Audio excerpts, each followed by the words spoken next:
Luna the Matchmaker, Chapter 12 When I Look at You by Stephen Little. My Little Pony and all associated characters are copyright by Hasbro. The thought of her most faithful crusader lost and alone in the world weighed heavily on the alicorn. The princess was heartbroken, but fought the urge to fly directly to the forest and fetch the wayward pony. No, I must trust her to do the right thing. If she feels this is what she has to do, then so be it. She thought to herself as she flew back towards town. I hope you find what you'll like for out there, Apple Bloom. Luna flew to the library and stashed the letter, the bandana and the hair ribbon in a place she was sure Twilight would not find them. The princess wore her captain's necklace around her neck. Apple Bloom may not be there, but at least a little piece of her would be. Flying back to the town hall, she entered quietly and returned to the dressing room to find her maid talking to her brother and Princess Cadance. "Any luck finding Apple Bloom?" Twilight asked her. "Yes, but she will not be joining us today. Something else came up that has forced her to miss being here." "What do you mean she won't be here? She was supposed to be part of your procession," Rarity complained. "Please, just trust me. If it wasn't important, I'm sure she'd be here," Luna said. "I do trust you, Princess, and while I'd much rather have all three of the girls in your procession, I suppose two will have to do. If you'll excuse me, I need to tell the announcers that there will be a small change. Please don't go anywhere, I'll be right back," Rarity said. As the white unicorn left the room, Twilight turned to her future wife. "Is everything okay?" "You sound a little troubled, Princess. Is there anything we can do to help?" Shining Armor asked. "I'm fine, really," she assured them. "Luna, I know you're hiding something. Please tell me what's bothering you," Twilight pleaded. "Ask me tomorrow, Twilight, please. I promise, tomorrow I'll tell you everything. I want today to be a happy day for us, and for every pony. Sadness can wait one day," Luna said, silently happy that Applejack was not there at the moment. "Okay, Luna," she said, kissing her lover. "It looks like you have everything in hoof here," Cadance said. "Shining and I are going to prepare for the procession." Before leaving, Cadance looked back and smiled at the princess. "There's something about the sparkles, isn't there?" Luna hugged Twilight tenderly. "There certainly is." Cadance gasped at the bright aura that burned between the two mares. "Why didn't I recognize it earlier?" she thought to herself. "I think I understand now, honest to goodness soulmates." In the corner of the room, the radio could be heard. "Thank you, Rarity, for the update," Octavia said. "It seems the wedding isn't off to the best start. There's been one no-show, and I've reports that there's a green dragon wandering around the premise." "Don't worry, Octi, I'll protect you," Vinyl announced heroically. "Oh, look, the families have started to arrive. Let's see who it is," Vinyl said. "First up is Star and Crescent Sparkle," Octavia announced, followed closely by Princess Cadance, Shining Armor, and the little colt Aiden. "Next are Posy and Sunburst," Vinyl announced. "If I'm correct, these are Fluttershy's parents. I feel sorry for these guys. From what I've heard, they had a rocky start because of some old Pegasus prejudice about being with Earth ponies. Posy was gutsy and for eventually going back to her husband regardless of what those old fogies said in Cloudsdale." "Like mother, like daughter, I suppose," Octavia said. "Coming down the aisle now is Mr. and Mrs. Hooves. I believe these are Ditsy's parents. Apparently they don't have a problem with their daughter marrying an Earth pony." "Yeah, and what a stud he is, too. And that accent. Ow!" Octavia slugged her. "My flank is the only one you should be looking at." "You know you don't have to worry about that, Octi." "Here comes Rainbow Dash's mother, Honeyhoo. She's so stunning," Octavia remarked. "Hey, now who's looking at some other pony's flank?" "I was looking. You were drooling," she defended herself. Yeah. Who's this coming down the aisles now? And why does he have a pickaxe with him?" You know him. That's Clyde Pye, Pinky's father," Octavia reprimanded her. "Well, of course it is, dear, but why is he carrying a pickaxe?" "Given how old-fashioned Clyde is, it's probably to make sure Brayburn doesn't run off." Octavia and Vinyl both laughed. "Speaking of which, we haven't seen Brayburn's parents or really any of the groom's families. What's up with that?" Vinyl asked. "I think I can answer your question," Celestia said as she landed next to the table they were broadcasting from. "Princess Celestia, it's good to see you again after all these years." "It's good to see you too, Vinyl. As to why the groom's parents aren't here, the Apple family lost both their parents in a tragic farm accident 3 years after Apple Bloom was born, and as you know, their grandmother passed earlier this year. Soren's father passed away 2 years ago, followed by his mother a month later. Apparently they both were very old." "I remember that," Octavia said. "Spitfire joined us on the show, and we did a salute for the Wonderbolts in his honor." "And the 3 of you did a wonderful job of it," the princess remarked. "Julian's parents are long past as well. Unfortunately, Brayburn's mother and father could not make it today due to ongoing negotiations with the buffalo herd in Appaloosa. Regrettably, no pony knows who Caramel's parents are. I've exhausted all my influence, but I haven't been able to find anything. You see, he was raised in a group home until he came to Ponyville to work on the Apple family farm, and unfortunately no pony knows who his parents are. Spike's parents are unfortunately passed, but he does have a sister. If I'm not mistaken, she should be entering the hall now." Octavia and Vinyl turned back to the entryway to see a green dragoness enter the hall. "Wow, Spike's sister is almost exactly like him, except her colors are inverted. She has green scales and purple spines going down her back. I wonder if she's seen Spike yet," Vinyl wondered. "I'm sorry, I just noticed this, but you have 2 folds and saddlebags on your back," Octavia noticed. "Are you foal-sitting today?" "Not as much. I'd like to introduce you to my niece, Princess Dawn, and my nephew, Prince Dusk. They belong to Twilight and Princess Luna. I'm just holding on to them during the ceremony. Luna insists on taking them back during the reception." "They're so cute," Vinyl cooed. "Oh, I mean, wait, how do 2 mares have kids?" Vinyl asked, perplexed. She looked at Octavia with a hopeful look in her eyes. Octavia shared a similar wish. Celestia could see the look shared between the 2 musical ponies. "I suggest you ask Twilight that in a few days, but for now I have a wedding to conduct, and Octavia, I believe your ensemble is warming up and waiting for you." "Oh goodness, you're right. Thank you, Princess, for everything." Octavia galloped over to the orchestra pit to warm up with her ensemble. "Well, it looks like we're ready to begin in a few minutes, and I'm all by myself again." Back in the dressing room, the girls had dressed in their gowns and were chatting with their parents. "Where are they?" Rarity asked, concerned. "Ditsy, you did deliver the invitation, right?" "Yep, I delivered every one of them myself, but, what is it, dear?" Rarity asked. "Promise you won't be mad at me?" she asked. "I promise. Now what is it?" Ditsy walked over to her bags and pulled out the royal invitation. "When I delivered the letter, the lady was really angry. She wrote a message on it and gave it back. I'm sorry, Rarity." The white unicorn took the letter and read the note on it. "Return to sender." "I can't believe they turned down a royal invitation," Twilight said. Rarity sat down hard and began to cry. Applejack walked up and hugged her tightly. "It's okay, Rarity. Some ponies just don't know what they got it. Remember, you've always got us." Star stroked her mane lightly, careful not to muss her hair. "Any mother would be proud to have you as a daughter, Rarity. I should know I am one. Don't dwell on the negative. This day is for you. It's for all you girls. Be happy and enjoy it." "Thank you, Miss Sparkle.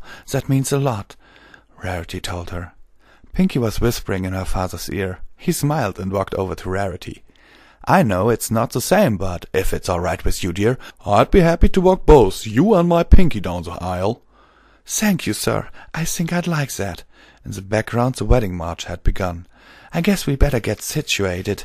Rainbow, you're first, then Fluttershy, Twilight, Pinkie, and myself. Ditsy, Applejack, and finally Princess Luna will be escorted down the aisle by Star, and your adorable little guards there." "Okay, I'm back, and we're about to get this wedding underway. While Octi is playing the wedding march, I have Mrs. Rosie Dawn Hooves here with me at the table. How are you doing today?" "I'm doing absolutely fabulous today, thank you." "So excited for Ditsy?" Vinyl asked. "Oh, yes. I just left the brides and the other parents in the dressing room, and we're all happy for our girls. To be honest, I was afraid my little girl wouldn't find any pony, but Julian is an absolute gentle stallion. I hear he actually got all the ponies in Ponyville to stop calling her names and teasing her. They didn't realize how much it hurt her feelings." Wow, that's pretty cool. Oh, they're starting. The grooms are walking in now. Nice. Each of the grooms is wearing a top and a collar. The headbands as well as their bow ties are each colored to match the mane of their brides.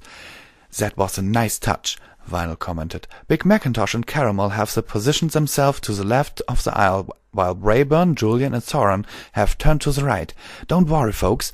There are going to be lots of pictures in the paper in the morning. I've seen to that. There seems to be a large gap next to Caramel. Where's Rarities intended? Rosie asked.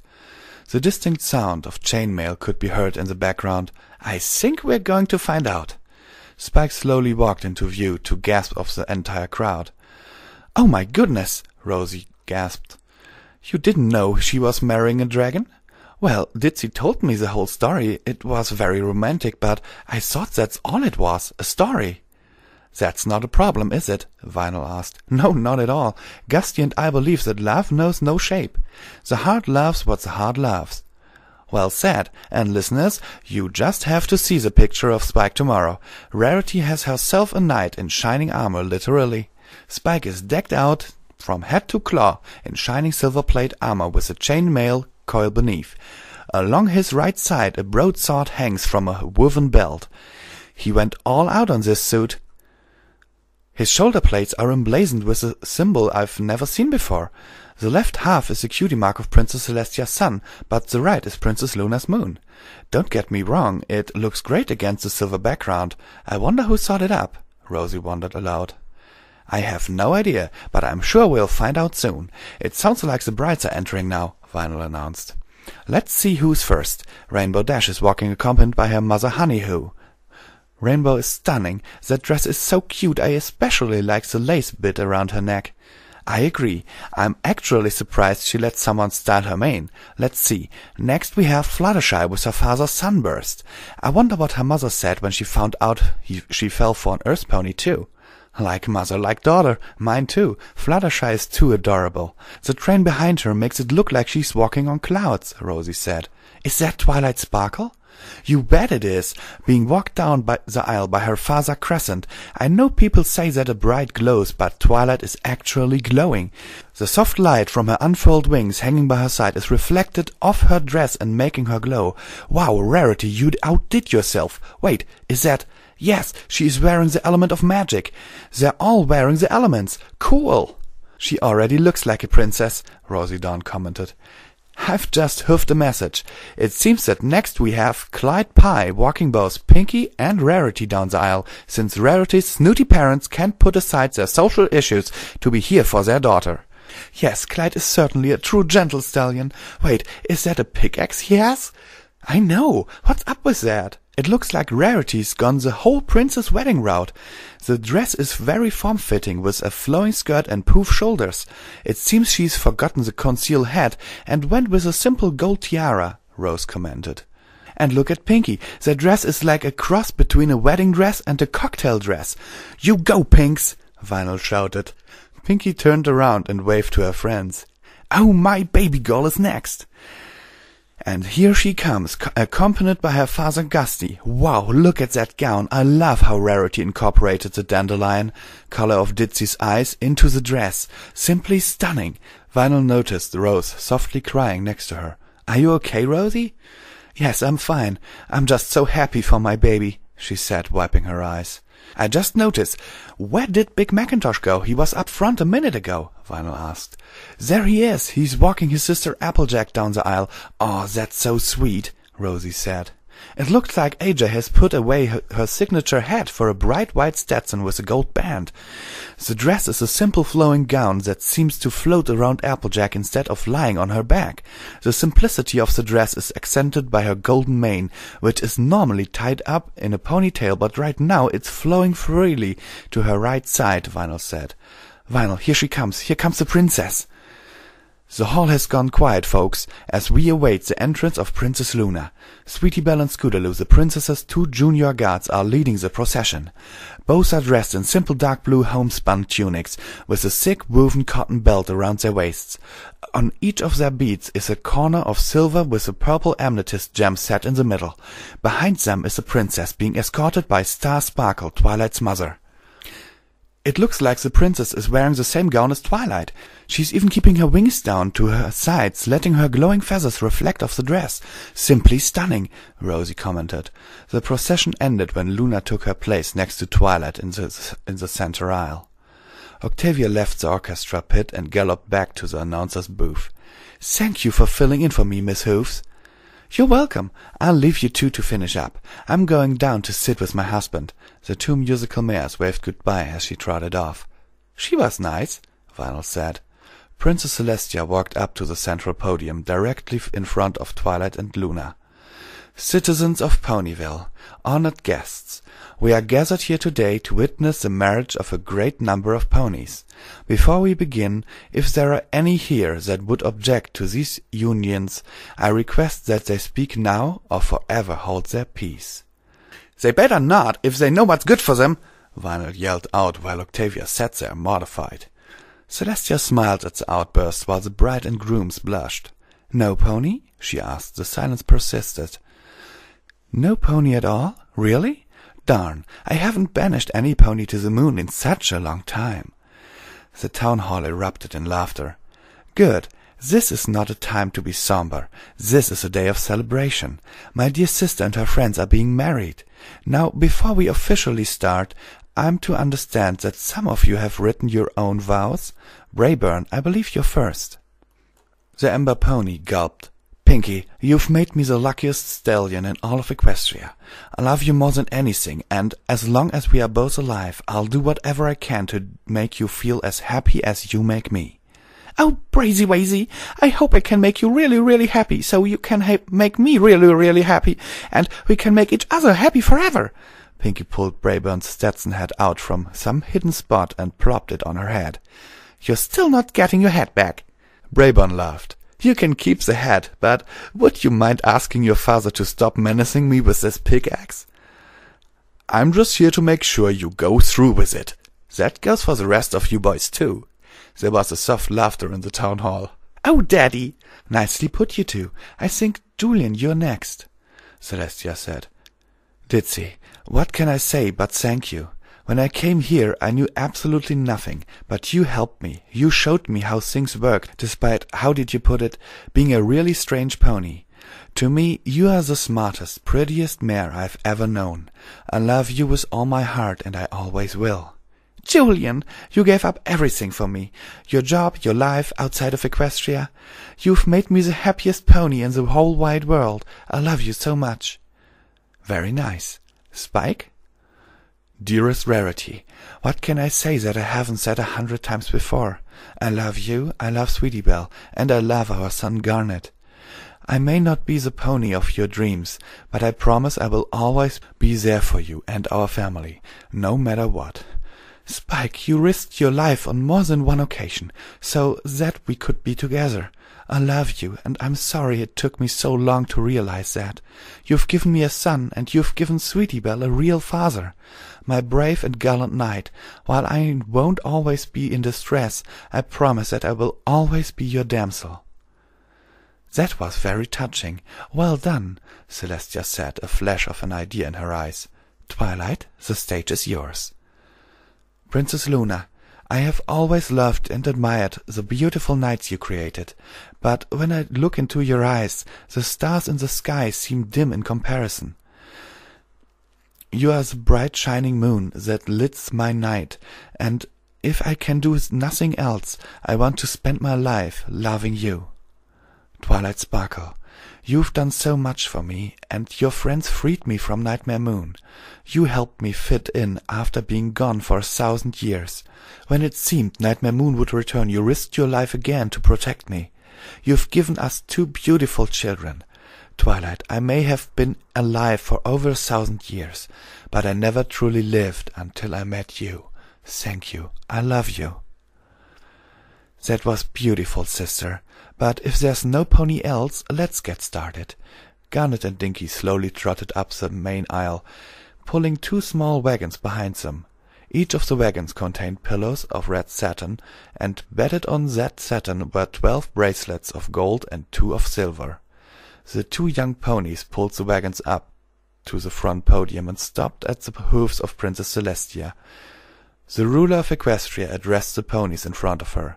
"Stallions, do you take your mare to have and hold? To promise to honor and obey her, in sickness and in health, for rich or for poor, for however long you both shall live?" Every stallion and Spike responded in unison, "I do." "Mares, do you take your stallion to have and to hold? Do you promise to honor and obey him, in sickness and health, for however long you both shall live?" "I do," they all responded in unison. "Twilight, Luna?" Celestia asked. "I do," they responded together. The princess levitated the bracelets from the wagon at her hooves. "Please accept these bands as a gift from me, a wedding present."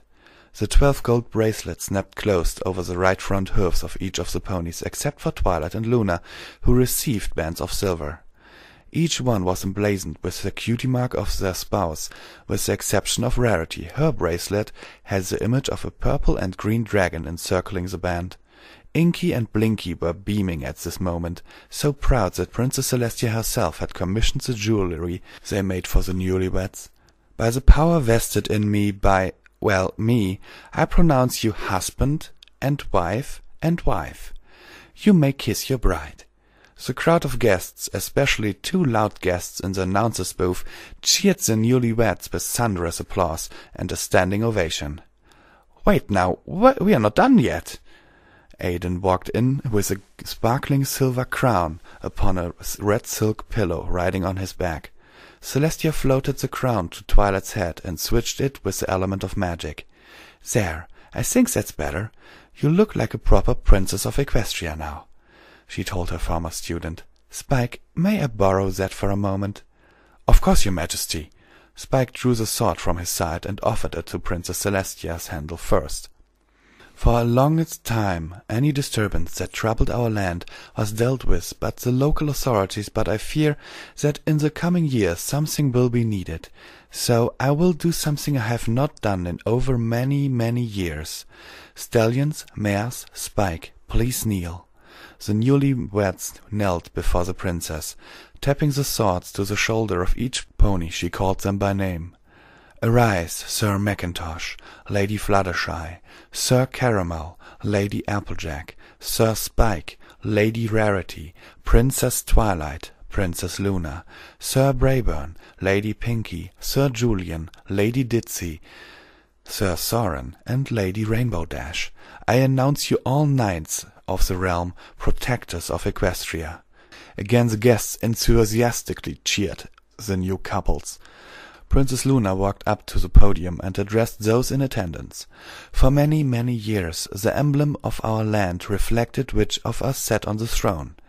When I informed my sister of my impending marriage, she suggested a change." Luna held up her right front hoof to the rafters where guards were waiting to unfurl new banners to cover the old solar standard. Each of the new banners was exactly like the emblem Spike wore on his armor. "From this day forth, the rule of our land shall not be governed by either Celestia or myself, but together as one." The ponies cheered so loud the guards in the rafters could hear the thunderous applause. Twilight was next to address the ponies. "On behalf of the princesses, myself, and all our friends, I want to thank you all for coming and sharing this special day with us. The reception will begin outside in the town square shortly," Twilight announced. "Party!" Pinky, Vinyl, and Princess Celestia shouted together.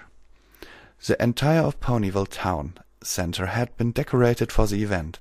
The bar and drink stand was set up by the Founder's Fountain. A bandstand was erected outside the porch of the town hall.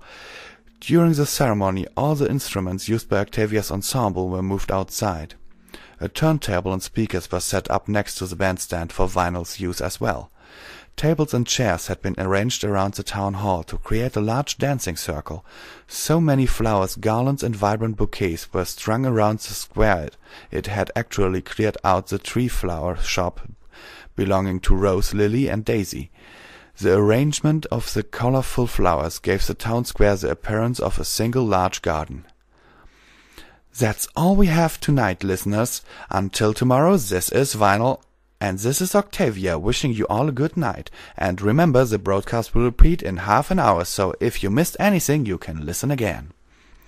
Sitting at a large table set up across from the bandstands, the newlyweds were enjoying themselves. The brides had changed out of their dresses for fear they might muss them, but quickly left the dressing room to join in the festivities. Luna had taken the children back from Celestia so she could eat her meal in peace. Dinner passed pleasant enough. From time to time ponies would walk by the table and offer their congratulations.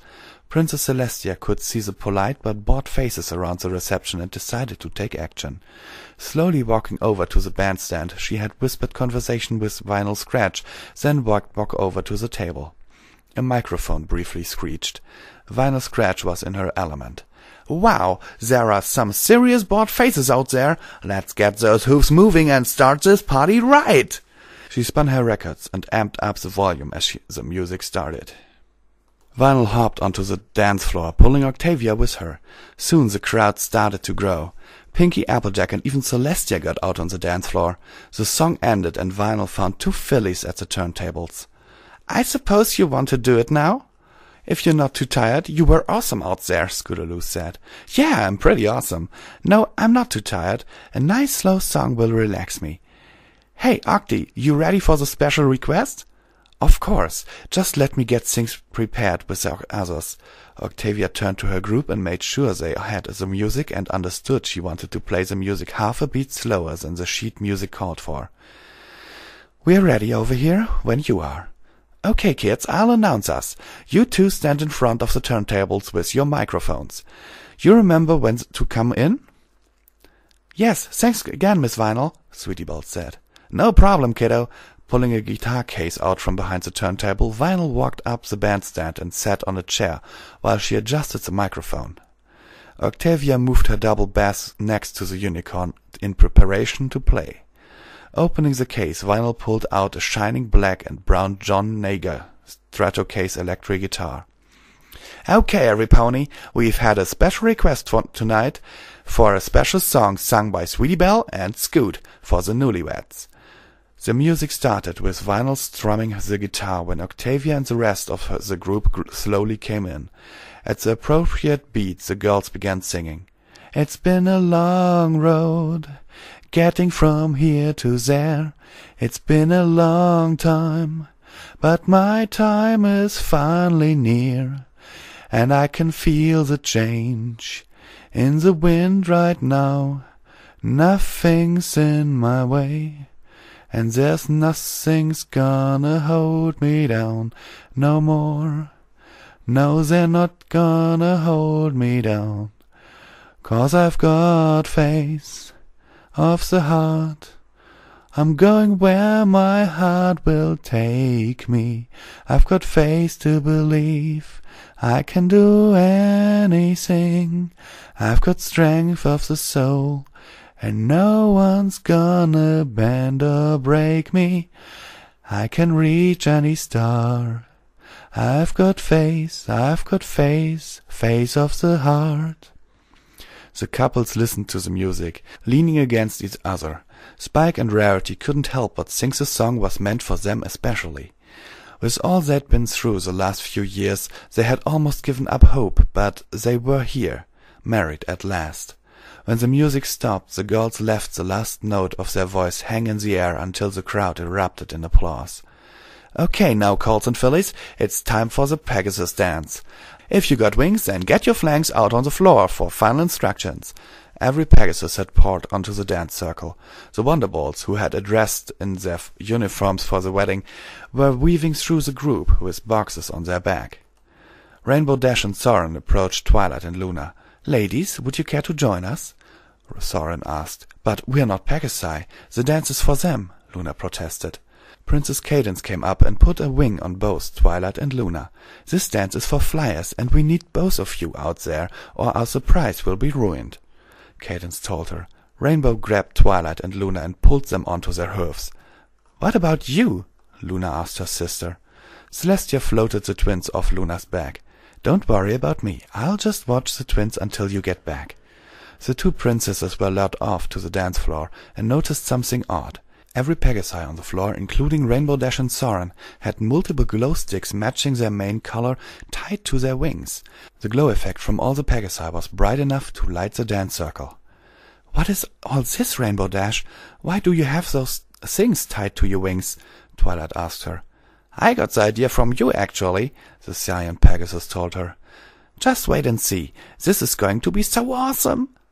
"Okay, guys, when the music starts, grab a partner, take off, and do what you do best," Spitfire announced.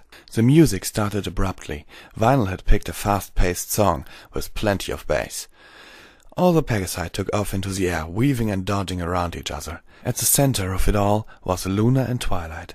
The effect of their wings in the air was magnificent 100-fold by the tails of light left by the glow sticks hanging from the Pegasi's wings. All the ponies looked up and watched the night sky come alive with light. Patterns unfolded, some erratic, some simple. Loops, rolls, and dives added to the extravagant spectacle of light in the sky. Celestia smiled to herself. "Tonight is indeed a night for celebration. Sadness can wait for another day," she thought to herself, holding the letter written by a pony lost in the world and lost in herself.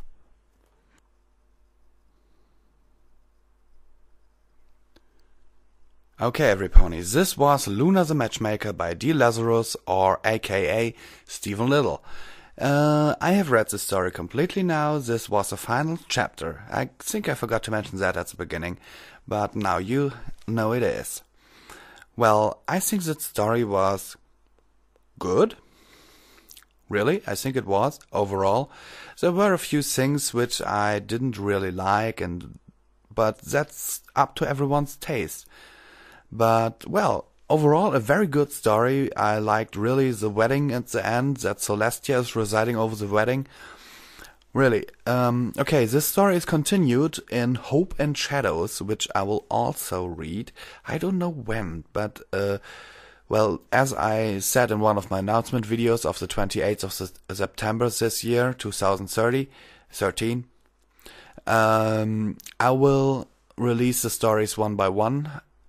And so I think this sequel of this might come out in November or December of this year. I don't know yet. I will definitely read it and put it on YouTube to be released on a specified date, but I don't know when I will be able to do it, because it's a pretty long one. I'm looking at it right now, and damn, 8,089 words for the first chapter, and all chapters seem to be that long, and that's like, I don't know, 19 chapters as far as I see it so far, and it's still incomplete. Okay, every pony, I look forward to it. I hope you will listen to that when I do it, and good night under Luna's moon. Sincerely yours, Visual Pony.